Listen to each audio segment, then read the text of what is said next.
If you'd like to ask a question, please raise your hand and wait for the microphone. And with that, we'll begin with Steve Gelbs. Steve, just to start off in general, what are your thoughts on where the team is currently? Yeah, I mean, listen, it's been incredibly frustrating. Listen, I watch every game. I see what's going on.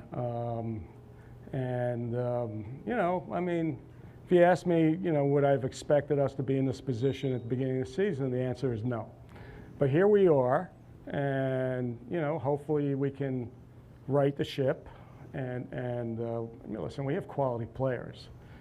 For some reason or another, they're not gelling. When we pitch well, we don't hit. When we hit, we don't pitch well. It's kind of weird. I mean, it's actually very strange to me.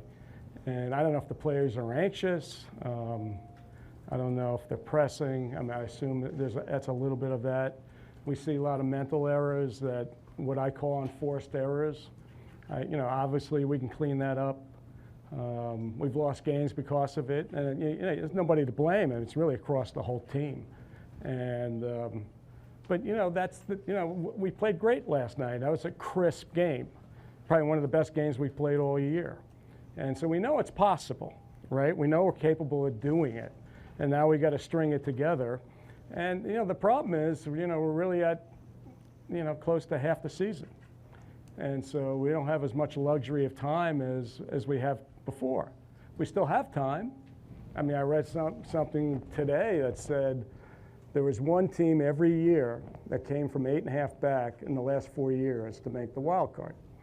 Okay, and so obviously we came in with higher hopes and making the last wild card or whatever, but that's where we are, and so the season's not over. I'm preparing my management team for all possibilities. If we don't get better, we have decisions to make at the trade deadline, and that's not my preferred end result. But I'm preparing all contingencies, and we'll see where it goes. It's on the players, right? I mean, they're veterans; they've been there before. I think they're, these are, players that have done it, and we'll see if they can get their act together and string together some wins. I can't pitch and I can't hit. Okay, so that's the way it goes, and we're hoping for the best. Steve, what's your current confidence level in that management group, be it Buck Showalter, field manager, or Billy Epler? Listen, I mean, I'm a patient guy. Okay, now everybody wants, a headline. Everybody says fire this person, fire that person, but I don't see that as a way to operate. If you want to attract good people to this organization, the worst thing you can do is be impulsive. Okay, and win the headline for the day, and not overall over time attract. You're not going to attract the best talent because they're not going to want to work for somebody who has a short fuse. And listen, I know fans that they want something to happen. I get it, but sometimes you can't do it, because you have long-term objectives, and that's the way it is. Listen, I've been clear from day one that I'm still looking for a president of baseball ops. Billy knows. I've had that conversation with him. He's supportive. My view is this is a very complex job, and there's a lot to do, and it's a lot on one person. And so, I mean, obviously we have people under Billy, but from a leadership standpoint, and so, that's still out there. We'll see. At some point, we will fill that position, and my view is, Billy will be part of that. I think I've enhanced, at that point, I've enhanced the management team, and that's the goal. And so I've been very patient. The biggest mistake you can make is go hire somebody and set the organization back 5 years, 10 years. And so, I've been waiting, and at some point, we'll hire somebody. Tony on the right. Steve, over to your right. Over here. Where? Okay. Yep. Yeah, the one. You spent a lot of money this past offseason. Yeah. To what extent, if at all, given everything that's transpired, do you regret any of that? You know, I mean, yeah, listen, in retrospect, would you, if you're going to have, let's assume this turns out to be a poor season. Yeah, in retrospect, you'd like to spend less, right? But you don't have that luxury when you're trying to put together a team. And that's the decision we made. Free agency is really expensive. Okay, if you want to field a good team from free agency, that's what it costs. If you want to field, fill all the positions with hopefully quality players, okay? And sometimes you can get it right, and sometimes, things go wrong, okay? I mean, it's a tough place to build a team, which is why I keep saying, and the goal here is to build up the farm system, because ultimately, that gives you a lot more options. I mean, when we look at our pitching today, we had to go out in free agency and get pitchers over the last couple of years. We haven't really developed that many pitchers, which is actually pretty shocking. I mean, we're certainly capable of doing it. We may not have had the right infrastructure in place. Like, we just opened up our pitching lab. Well, guess what? Other teams had pitching labs 6, 7, 8 years ago. And so we're behind. And so, the goal is to provide all the resources, all the infrastructure that makes us competitive with other teams. And then it's upon us to, take those tools and use them and either pick good players and or make them better. And that's the goal, but that takes time. And so what else are you going to do? If you don't have them in the system, at least we have the luxury of going out and spending the money and get players. Fortunately, this year has been, not what I'd hoped it to be. But I'll say it again, the year's not over. And listen, there are little green shoots. Max is pitching better. Peterson, obviously tough year, pitched yesterday and looked like he pitched a lot better. He did good work down in the farm and hopefully fixed what he needed fixing. And so, there are reasons. Quintana comes back next week. So all is not lost yet, but it's getting late. As a follow-up, given that the farm system's not yet where you want it, to what extent do you view in the short term, whether it's trade deadline or even this upcoming offseason, do you consider continuing to spend in that way a strategy that you would like to pursue? Listen, I've made those decisions. That I'll worry about the off season. Ultimately, I think we'd like to get the payroll down because the farm system is developing players. If we can't, then it's on us. What my decisions are in the future, I haven't really thought enough about yet. Dave in the right. Hey, Steve, right behind Tony. Good. I know you've spoken in the past about wanting to hire a president when Sandy had moved on. Mm-hmm. I don't remember specifically talking about a president of baseball operations before for that. I think I've been fairly. But I mean, that is I've been looking. Right. I mean, and listen, if you want to hire great talent, they just don't show up. And so, I've been patient because I do not want to make a mistake. And so I can't tell you if it's going to be this year. I don't know. Okay. Is it going to be next year? I don't know. Okay. But at some point, that's going to happen. Yeah, I mean, I just think I was just curious on that question because you obviously see somebody else to help with the baseball decisions clearly by wanting to pursue somebody like that, which would operate over Billy. I totally missed that.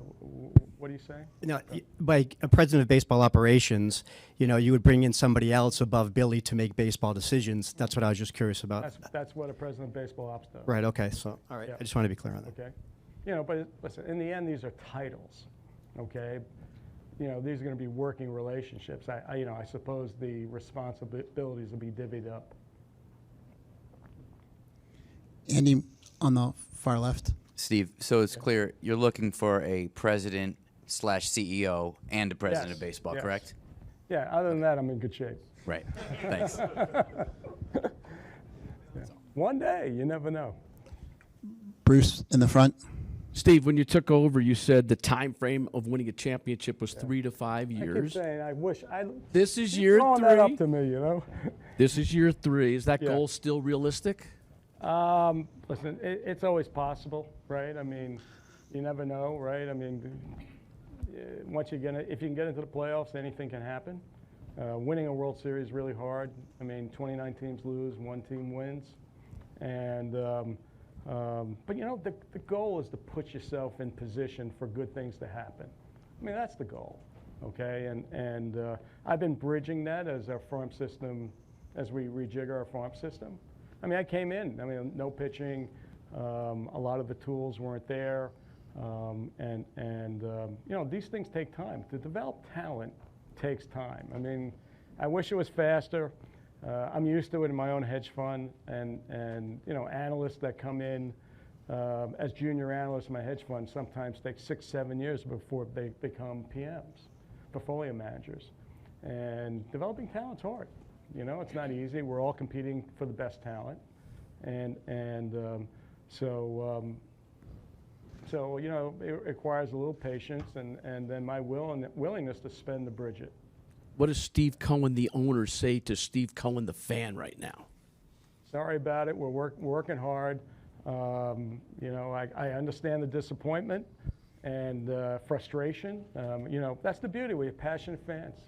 You're right. I mean, they live this. Okay. I mean, listen, I'm living this. Okay. I mean, I watch every game. You know, the finishes of the games this year are pretty wild. I describe it as almost like a dog track where the dogs are trying to chase the rabbit, and they get up to the rabbit and somehow never win. Okay. But you know, that's what's happened. It doesn't mean it's going to you know, continue in the future. We have pretty good talent, you know, but it's on them. You know, they're not performing up to the level that they themselves would have expected. You know, for a multitude of reasons, you know, individual issues. But, you know, they wanted more. They wanted as much as anybody else. And, you know, they're just going to have to get their act together. They're going to have to act like a team. They're going to have to support each other, right? This is not an easy task. It's going to require real commitment. Disha on the far left. Hey, Steve. Would a fourth place finish and not making the playoffs bring along major changes at the end of the season? I mean, it's not fifth place, right? But no, listen, fourth place is not the goal, okay? And anytime you end up in fourth place, to sit and do nothing is probably not a great place to be, okay? So, you know, getting into specifics, I don't know what the answers are. You know, we'll figure out what went wrong, and then figure out how to fix it. So just to be clear, you haven't thought about that yet, being 16.5 games back in the division and 8.5 back in the wild card. We're not playing well. I don't care if we're 16.5 or 14.5 or 18.5. It's terrible. Okay, that's not what I expected. Tim in the middle. You mentioned not wanting to act impulsively. Sorry, right here. Not wanting to act impulsively or fire somebody for the sake of firing somebody. Can you say definitively that Billy and Buck will remain in their jobs through the season? Absolutely.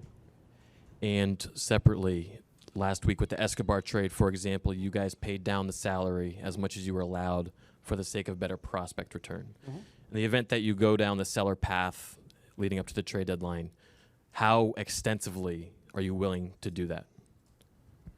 I mean, I already consider the money spent. So if I can find ways to, if in that unfortunate circumstance, if I can find ways to improve our farm system, and that's the path we take, I'm willing to do it. Is that in the case of any player you may trade?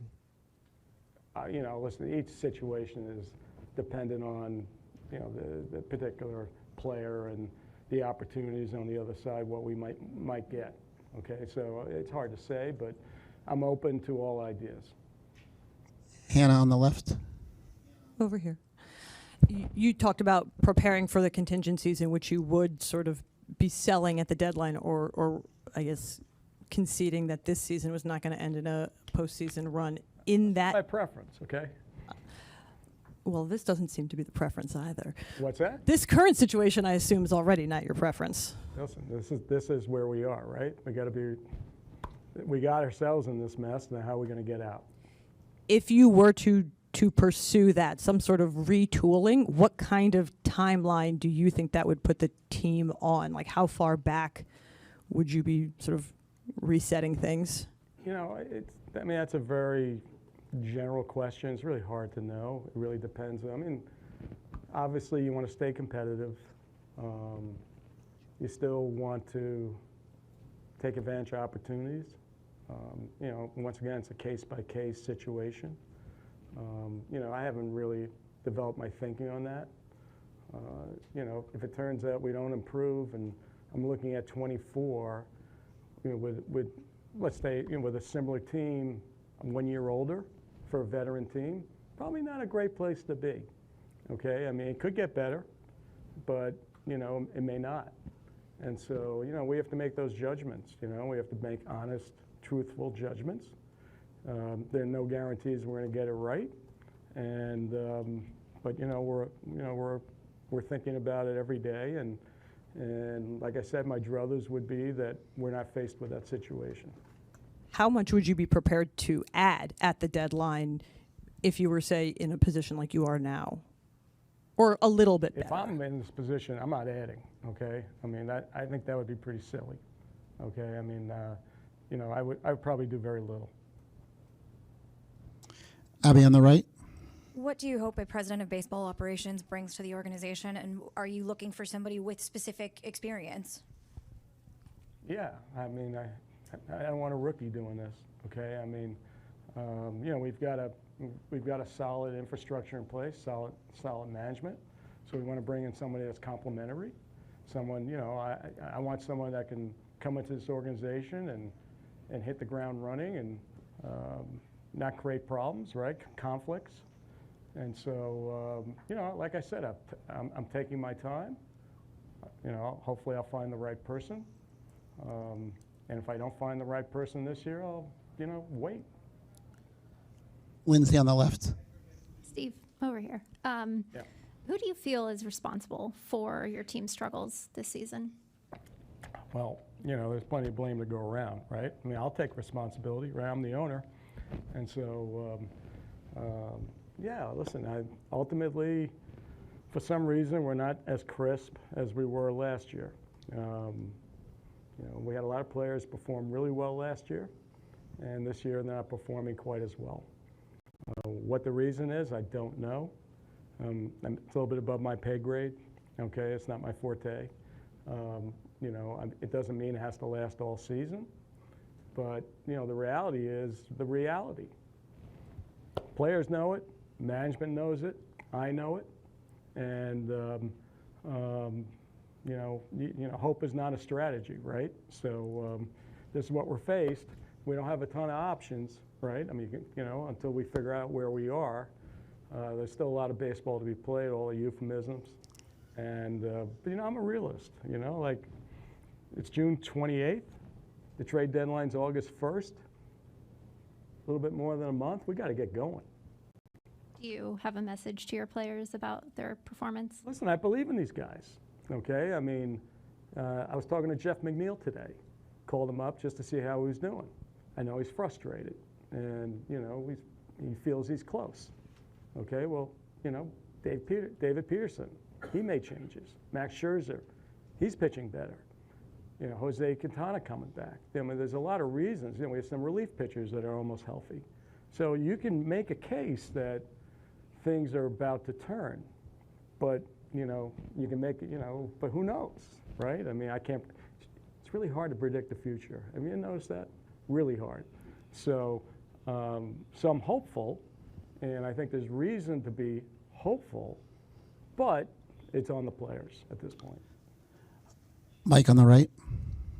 Steve, if this season winds up outside the playoffs, however the path takes you there, would that at all make you reticent in the future from spending as you have so far, or is that not even an option in your mind? You'll just take it as it comes? Listen, I mean, you know, pitching's really expensive. I think that's the reason why, you know, we're spending as much as we are.